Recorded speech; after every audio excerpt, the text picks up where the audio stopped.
Et bonjour à tous et bienvenue sur le podcast de Bye Bye Patron, le podcast qui parle de rond, de pognon et de comment virer son patron. Épisode du jour, le levier pour faire décoller la fusée. J'espère que l'interview de la semaine dernière vous a plu, j'en ferai d'autres, c'est prévu que j'en fasse une semaine sur deux, comme ça fait un peu varié et puis les invités j'en aurai pendant quelques mois en fonction peut-être de l'actualité ou que sais-je, on pourra rebondir dessus. Je vous rappelle que mon livre Négocier un bien immobilier, comment gagner des dizaines de milliers d'euros à l'achat de votre investissement locatif est disponible sur Amazon. Vous tapez Bye Bye Patron en un mot et vous tomberez dessus, ou sinon via mon site www.byebyepatron.net, sans espace à chaque fois. Aujourd'hui, place au levier, jingle.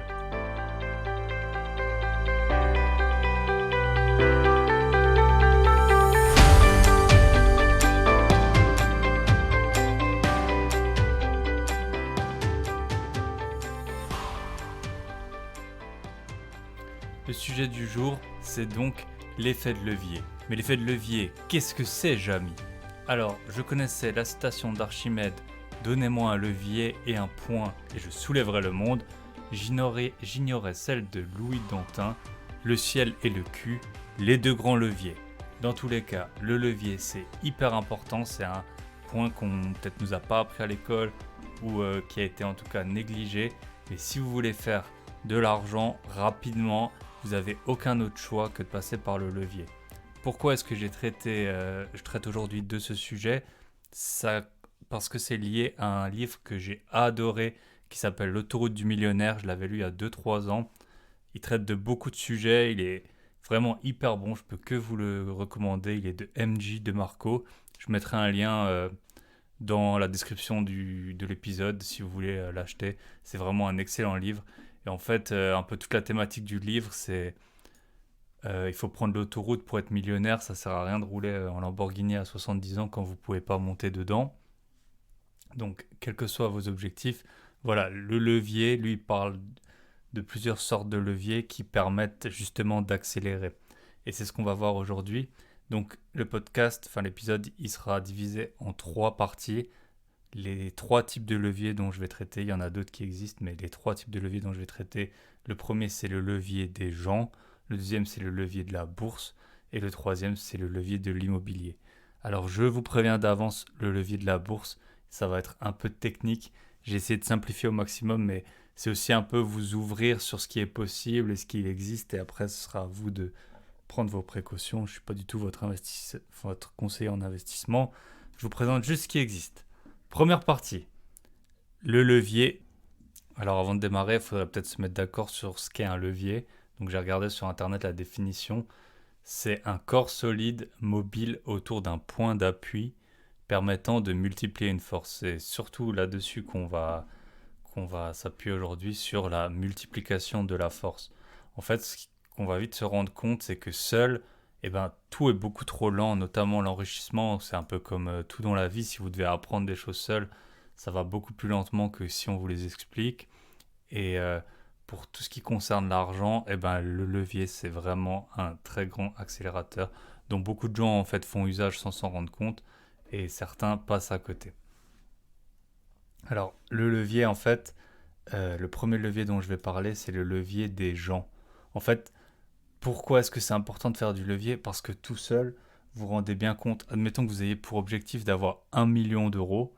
Alors, ça peut être, vous pouvez avoir un objectif supérieur, inférieur, peu importe. Mais si par exemple on veut 1 million d'euros, on va vite se rendre compte que c'est 2000 euros fois 500. Donc 500 mois à 2000 euros. Donc déjà, très peu de gens peuvent épargner 2000 euros par mois. Et ça pendant 500 mois. Donc 500 mois, c'est plus que 40 ans.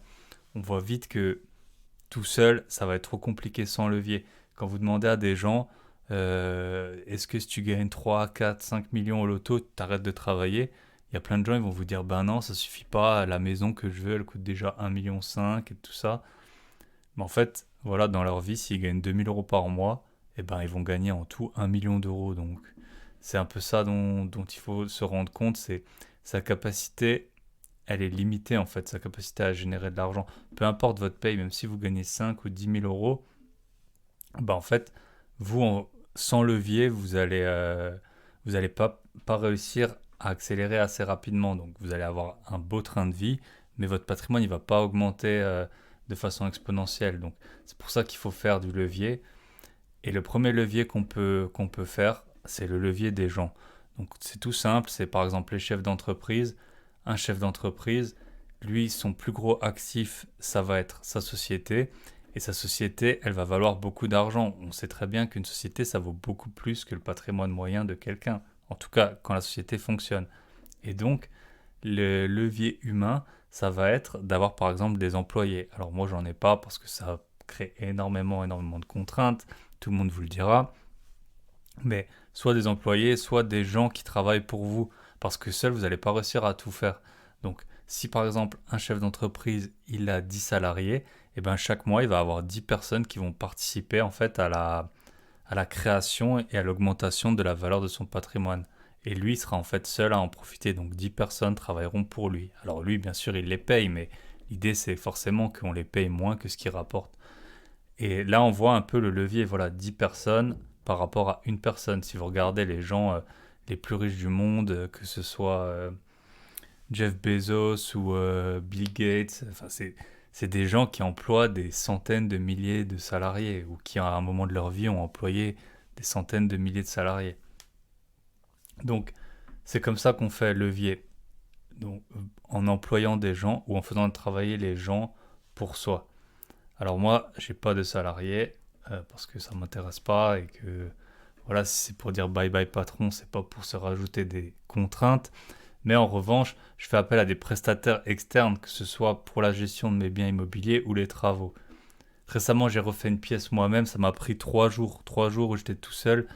Franchement, j'étais pas super satisfait du résultat. En 3 jours, j'aurais pu visiter au moins 30 appartements, j'aurais fait quelques offres et si ça se trouve, j'aurais trouvé un ou deux appartements rentables que j'aurais loué, je sais pas, 500 euros par mois. Donc en fait, ces 3 jours, si ça se trouve, ils m'ont coûté 1000 euros par mois à vie d'opportunités gâchées. Donc bien sûr, on peut pas tout acheter. Et puis là, c'était une situation où j'avais un peu du temps et où en plus c'était férié, il y avait pas moyen de visiter de toute façon. Mais voilà, on voit bien le ratio. Refaire soi-même des travaux, ça prend énormément de temps.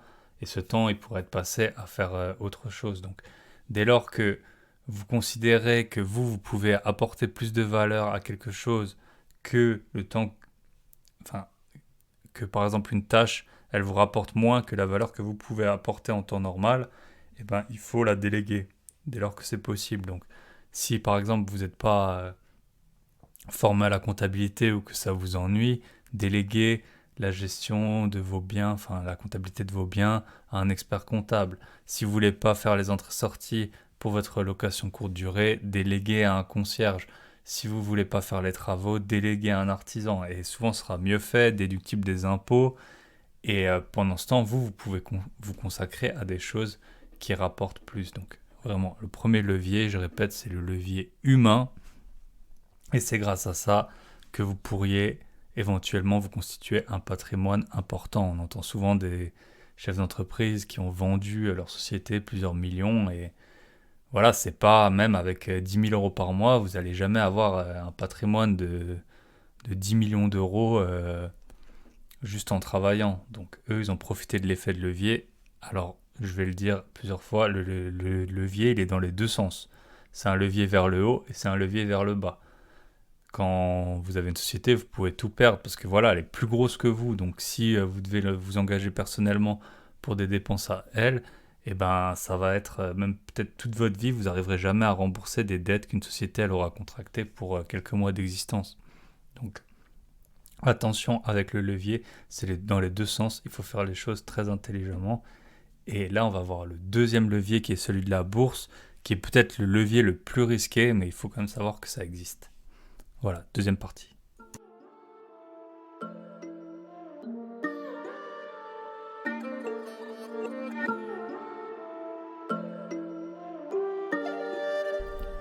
Alors, je le répète, gros disclaimer, grosse mise en garde.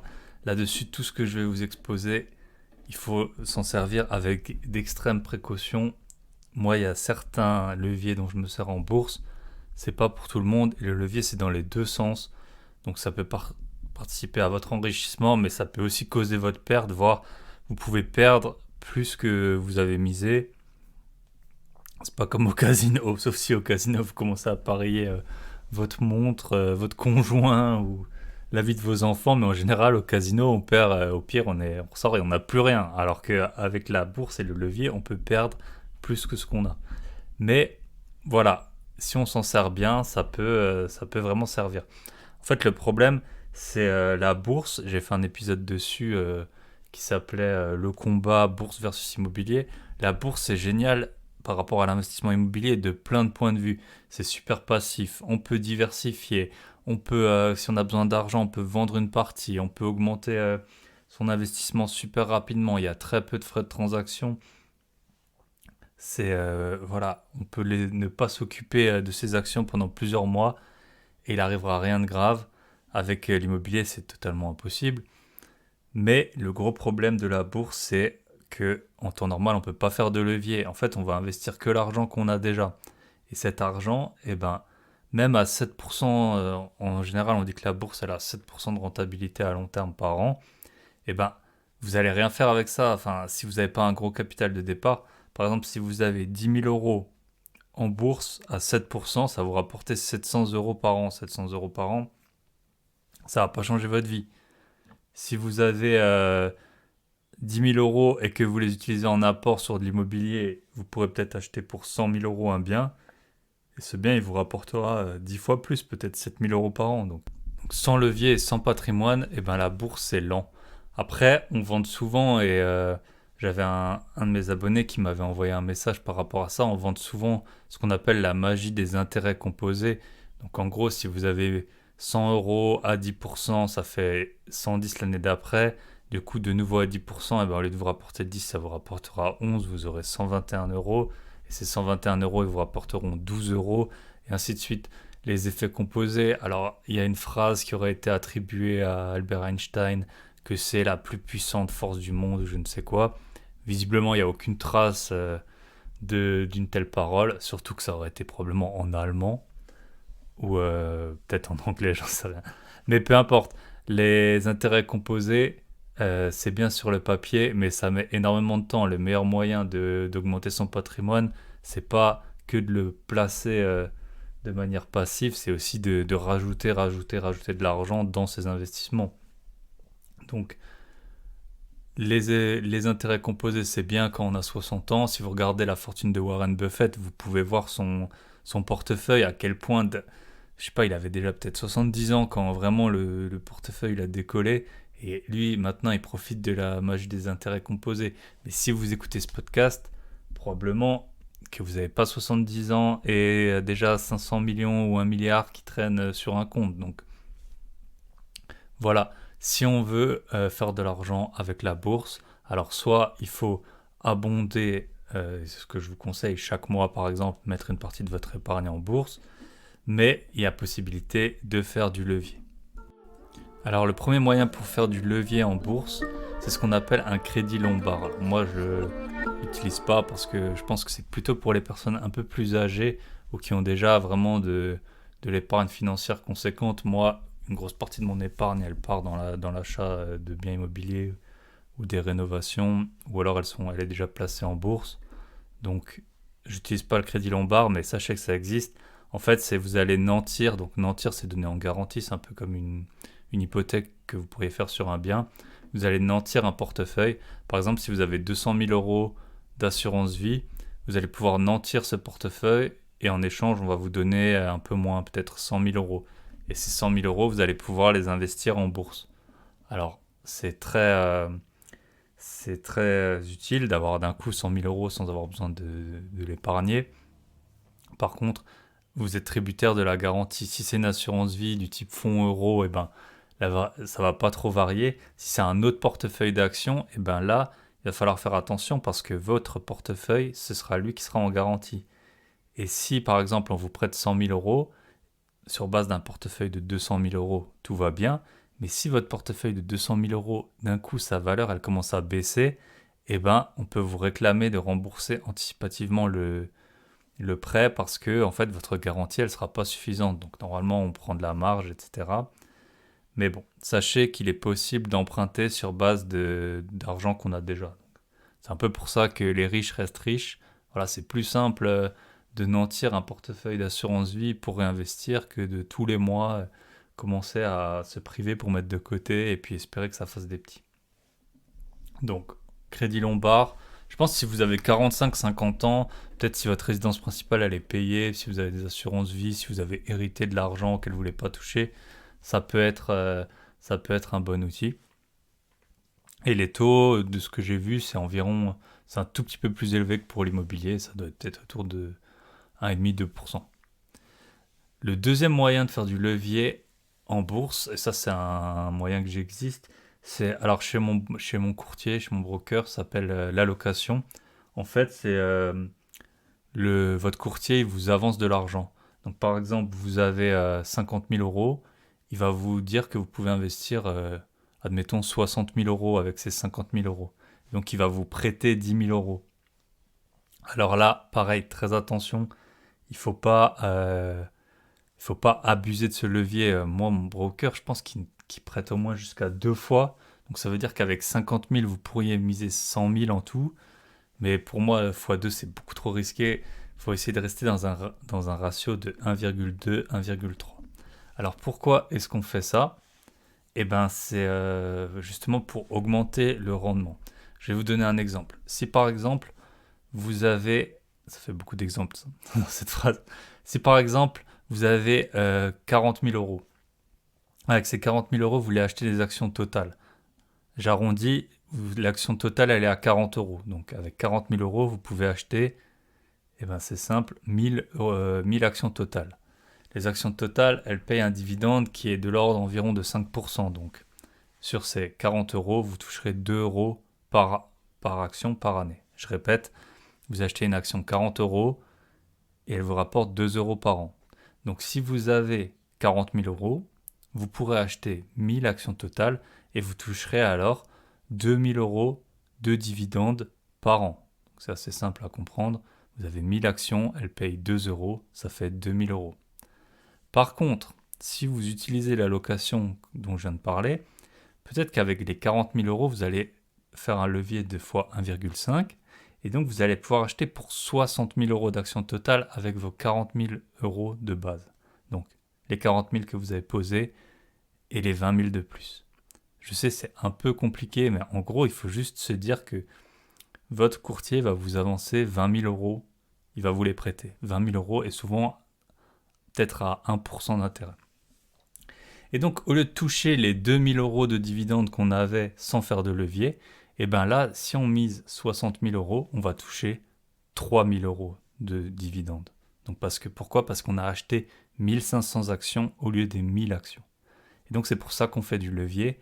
Grâce à ça, alors on va payer les intérêts, on va pas gagner en tout l'écart entre les 3 000 euros de dividendes avec levier et les 2 000 sans levier, mais au moins, voilà, vous allez récupérer probablement 800 euros de plus. Alors par contre, le risque, il est que vous avez 20 000 euros qui vous ont été prêtés par le courtier. Et lui, il va bien sûr vouloir les récupérer dans tous les cas. Donc si vos actions totales, elles baissent, et bien peut-être que vous allez devoir en vendre une partie pour rembourser votre prêt. Donc c'est pour ça qu'il faut... Alors pour moi, 50% c'est vraiment la limite, il ne faut pas aller à plus que ça. Et ça dépend aussi si vous avez de l'argent de côté. Si vous avez de l'argent de côté que vous ne voulez pas investir en bourse, mais que le jour où il y a vraiment un crash, vous pouvez quand même poser par exemple les 20 000 euros là qui vous manquent pour bien dormir la nuit, et ben vous pouvez le faire, surtout si vous pensez que c'est un crash temporaire. Par contre, si vous avez aucun copec de côté, et ben je vous conseille pas d'aller à même 50%, c'est trop, mais 20%, voilà, si vous avez 20%, c'est quand même peu probable, tout peut arriver avec la bourse, mais c'est peu probable que votre portefeuille perde, je sais pas, il faudrait qu'il perde 75% pour que vous perdiez tout l'argent que vous avez mis. Donc là, voilà, normalement, le courtier il fait ses calculs. En plus, quand c'est une crise, les calculs ils changent, etc. Mais sachez que ça existe pour augmenter voilà, le rendement de votre portefeuille. Moi, je m'en sers avec voilà, environ 20% 20% de levier. Donc si je mets 50, si admettons j'ai 50 000 euros, eh ben ça ferait que j'investis en tout 60 000 euros. Et le dernier point, alors j'ai hésité à le présenter, mais il faut quand même que vous sachiez que ça existe et je m'en sers aussi. Donc.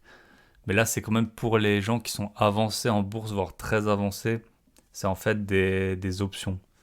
Alors en fait, les options, c'est quoi? C'est vous allez acheter le droit d'acheter. Alors, il y a plusieurs types d'options, mais moi, je vais surtout vous parler des options d'achat. Donc, ça s'appelle un call. Acheter un call. Il y a des choses qu'il faut jamais faire avec les options et c'est surtout ne pas vendre d'options. Ça, c'est la base. Là, je vais vous parler d'acheter un call. Alors, quand on achète un call, c'est quoi? Eh ben, en fait, c'est on achète pour une très faible partie du prix d'une action la possibilité de l'acheter plus tard. Je repars sur l'exemple de Total.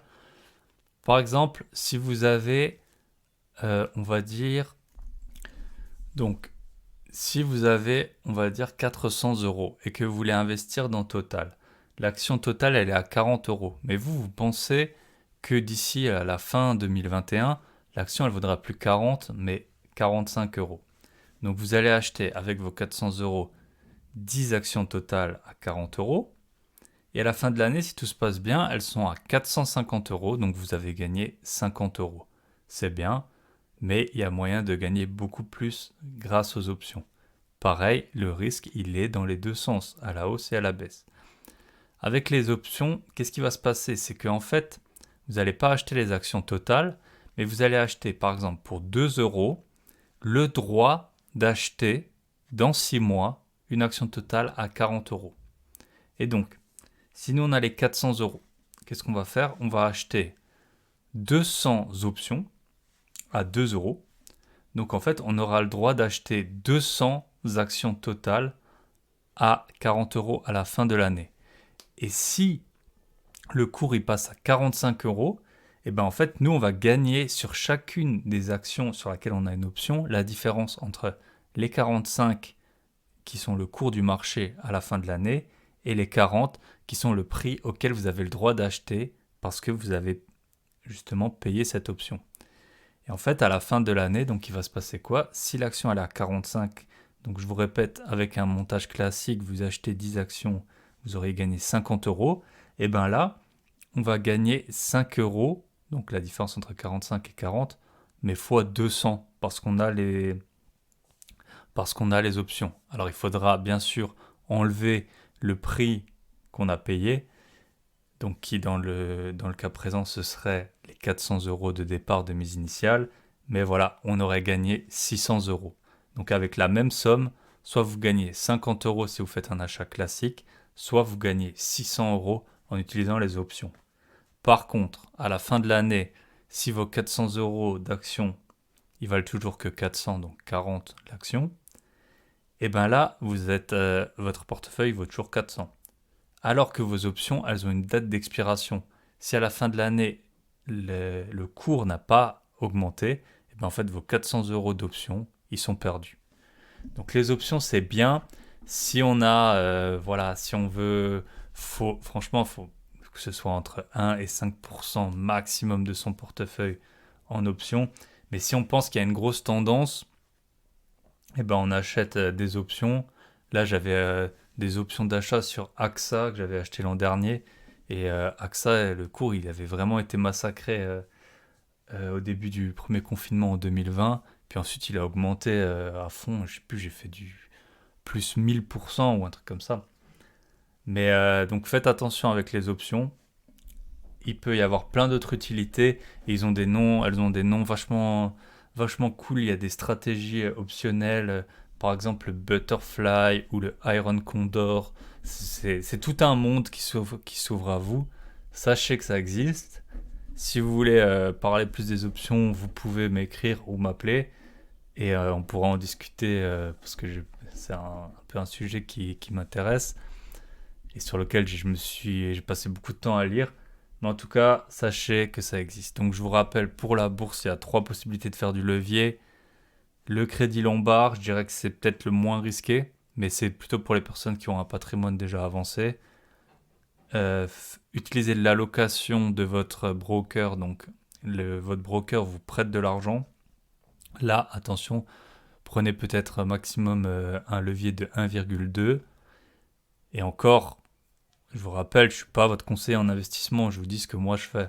Mais vous, voilà, après vous faites ce que vous voulez avec votre argent. Mais au-delà de 1,2, et même à 1,2, il y a quand même un risque, hein. Mais ne dépassez pas ça. Et après, il y a la stratégie des options. Alors, on achète des options d'achat. Si vraiment on veut faire quelque chose, on achète des options d'achat.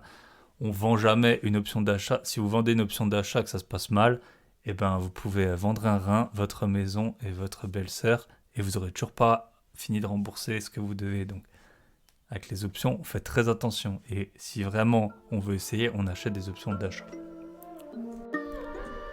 Et on arrive au dernier point. Alors, le podcast, voilà, j'ai parlé pas mal du levier de la bourse, donc on va quand même partir sur le levier de l'immobilier. C'est un podcast, Bye Bye Patron, le podcast. On parle très souvent d'immobilier et c'est pas pour rien. C'est parce qu'en fait, c'est le seul moyen pour le commun des mortels d'avoir un levier qui est important, qui est de l'ordre de peut-être de x10 avec 10% d'apport. Vous pouvez lever 100% du montant.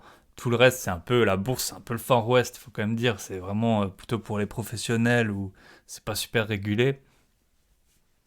Et l'immobilier, c'est voilà, la plupart des gens, ils peuvent acheter de l'immobilier avec du levier. C'est presque ce que tout le monde fait. Donc, il met un apport, les gens mettent un apport, alors que ce soit les frais de notaire plus un peu une partie du prix. Bon, on peut emprunter la totalité de la valeur du bien, mais là, ça fait faire encore plus de levier. Mais dans l'immobilier, quasiment tout le monde fait du levier via l'emprunt. Donc, si vous avez acheté un appartement à 100 000 euros, mais que vous avez mis 10 000 euros d'apport, si votre appartement il prend 10%, et ben en fait, vous allez prendre les 10% sur les 100 000 euros et pas sur seulement les 10 000 euros d'apport. Donc, voilà, ça varie en fonction de la totalité du bien, alors que vous avez apporté seulement une partie. Alors je répète, le levier c'est dans les deux sens. Si on regarde par exemple à Saint-Étienne, j'ai vérifié, en 10 ans l'immobilier il a perdu 18%. Donc ça sert pas que à s'enrichir le levier. Si vous avez perdu 18% sur un bien sur lequel vous êtes beaucoup endetté, eh ben, peut-être que si vous vouliez le vendre aujourd'hui, eh ben, vous récupéreriez même pas la mise que vous aviez mis au départ. Et que si vous voulez le vendre, peut-être c'est impossible de le vendre parce que vous l'avez acheté 200 000, vous devez encore 190 à la banque, et si vous voulez le vendre, il vaut que 150 000. Bah, dans ce cas-là, le levier, il a joué contre vous et vous êtes bloqué avec ce bien. En tout cas, avec l'immobilier, on peut faire deux leviers. Donc le premier, c'est bien sûr à l'achat, et après, on utilise les locataires. Donc en fait, les locataires, eux, c'est pareil, ils vous payent un loyer sur base de la valeur du bien. On s'en fout si vous avez acheté avec ou sans emprunt, eux, ils vous payent voilà, un bien à 100 000 euros, peut-être que ça vaut 600 euros par mois. Et donc, en fait, vous profitez de... C'est un peu lié au premier levier, le levier des gens avec les locataires. Ça vous fait en fait que des autres personnes que vous-même participez à l'augmentation de votre patrimoine. Et c'est ainsi qu'on arrive à faire du levier dans l'immobilier. Et c'est un bon point de départ pour constituer un patrimoine qui pourra éventuellement ensuite être placé en bourse quand on sera vieux et qu'on ne voudra plus changer les chasses d'eau et on préférera vivre sous le soleil de Miami, à se poser la question de quelle crème solaire on va mettre et de si on doit mettre un chapeau ou une casquette. Voilà, on en arrive à la conclusion de ce podcast. Si vous voulez vous enrichir rapidement, il faut absolument faire appel au levier, mais avec précaution. Je vous rappelle encore une fois, le levier, il peut vous tomber sur le coin de la nuque et vous assommer pour quelque temps. La bourse, c'est très intéressant, mais il faut faire attention au levier qu'on utilise. Si vous sentez l'âme d'un entrepreneur, vous pouvez lancer votre société et profiter du levier des ressources humaines pour vous enrichir. Sinon, il y a toujours la possibilité de déléguer, que ce soit si on est investisseur immobilier, mais dans plein d'autres points de sa vie. Et même si on est artisan ou auto-entrepreneur, on peut faire appel à des freelances pour faire par exemple le logo de votre société. Si vous êtes, je sais pas, menuisier, vous n'avez peut-être aucune compétence pour faire votre logo ou votre site internet et ça vaut la peine de le déléguer. Je vous rappelle que vous pouvez vous abonner et même vous devez vous abonner à ce podcast, me mettre une note 5 étoiles. Maintenant, je suis sur des nouvelles plateformes, Podcast Addict, Stitcher, et ça m'a généré encore pas mal de trafic, donc je suis assez content. Donc, où que vous soyez, un petit commentaire, un pouce vers le haut, des likes, des notes 5 étoiles, tout me fait super plaisir. Utilisez le levier de manière intelligente pour ne pas vous prendre un coup de bâton. Diversifiez, diversifiez, diversifiez et faites vos devoirs pour que vous puissiez un jour passer la belle vie sous le soleil de Rimini ou que sais-je. Je vous souhaite une bonne semaine à faire des ronds pour dire bye bye patron, ciao.